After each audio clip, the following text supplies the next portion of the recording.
மாநில உரிமைகளை பாதுகாக்க ஓய்வு பெற்ற நீதிபதி ஜோசப் குரியன் தலைமையில் உயர்நிலை குழு அமைக்கப்படும் என சட்டப்பேரவையில் முதலமைச்சர் ஸ்டாலின் அறிவித்துள்ளார்.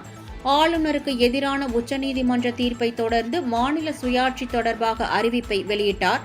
அப்போது பேசிய அவர், மாநில உரிமைகள் ஒவ்வொன்றாக பறிக்கப்பட்டு வருவதாகவும், கல்விக் கொள்கையில் மாணவர்கள் நலனை மட்டுமே திமுக அரசு முக்கியமாக கருதுவதாக தெரிவித்தார்.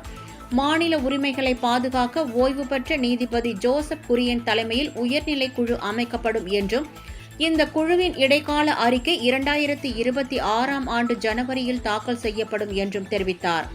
மாநில சுயாட்சியை பாதுகாக்கவும் மத்திய மாநில அரசுக்கு இடையேயான உறவை மேம்படுத்தவும் இக்குழு அமைக்கப்பட்டுள்ளது என்றார்.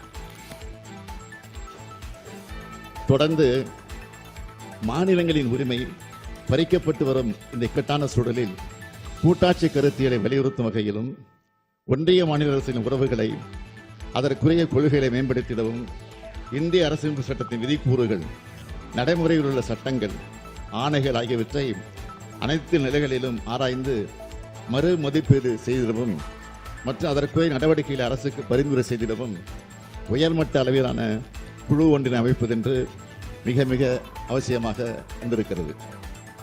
இந்திய அரசியலமைப்பு சட்டத்தில் வழங்கப்பட்டுள்ள மாநிலங்களின் நியாயமான உரிமைகளை பாதுகாக்கவும், ஒன்றிய மாநில அரசுகளுக்கு இடையேயான உறவுகளை மேம்படுத்திடவும் உச்சநீதிமன்ற மேலாள் நீதியரசர் திரு குரியன் ஜோசப் அவர்களை தலைவராக கொண்ட குழு அமைக்கப்படுகிறது. இதன்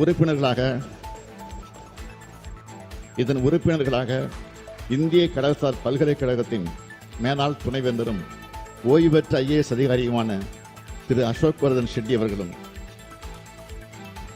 தமிழ்நாடு மாநில திட்டக்குழுவின் மேலாள் துணைத் தலைவர் பேராசிரியர் மு. நாகநாதன் அவர்களும் இருப்பார்கள்.